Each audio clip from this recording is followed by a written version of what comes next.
എല്ലാവർക്കും ഒരിക്കൽ കൂടി നമസ്കാരം. നമ്മൾ കഴിഞ്ഞ വീഡിയോസിൽ സംസാരിച്ചുകൊണ്ടിരുന്നത് എങ്ങനെ നമുക്ക് എയർലൈനുകളിലും എയർപോർട്ടുകളിലും ജോലി കിട്ടാം, ഏതൊക്കെ തരത്തിലുള്ള ക്വസ്റ്റ്യൻസ് ആണ് സാധാരണ ഇങ്ങനത്തെ ഇൻ്റർവ്യൂസിൽ ചോദിക്കുന്നത് എന്നുള്ളതാണ്. ലാസ്റ്റ് വീഡിയോയിൽ നമ്മൾ ഡിസ്കസ് ചെയ്തത് എന്താണ് എയർപോർട്ട് കോഡുകൾ എന്നുള്ളതാണ്.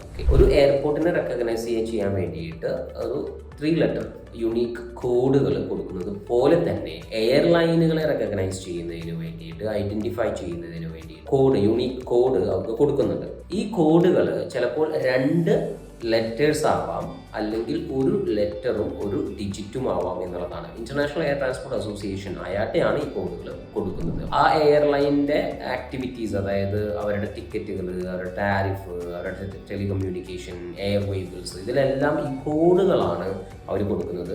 അമേരിക്കൻ എയർലൈൻസിന്റെ കോഡ് എന്ന് പറയുന്നത് AA എന്നാണ്, ബ്രിട്ടീഷ് എയർവേസിന്റെ BA എന്നാണ്, എയർ ഇന്ത്യയുടെ AI എന്നാണ്. എല്ലാ കോഡുകളും ഇതുപോലെ ആവണമെന്നില്ല. ഫോർ എക്സാമ്പിൾ, ഒമാൻ എയറിന്റെ കോഡ് WY എന്നാണ്. ഇതേപോലെ തന്നെ ഒരു ലെറ്ററും ഒരു ഡിജിറ്റും ആവാനുള്ള ചാൻസും ഉണ്ട്. അതിൻ്റെ ഏറ്റവും വലിയൊരു എക്സാമ്പിൾ ആണ് ഇൻഡിഗോയുടെ കോഡ് എന്ന് പറയുന്നത്. 6E എന്നാണ് ഇൻഡിഗോയുടെ കോഡ് വരുന്നത്. ഞാൻ നിങ്ങൾക്ക് ഒരു ടാസ്ക് തരാം. ഇപ്പോൾ പുതിയതായിട്ട് ഫ്ലൈ 91 എന്ന് പറഞ്ഞിട്ടൊരു എയർലൈൻ വന്നിട്ടുണ്ട് ഇന്ത്യയിൽ.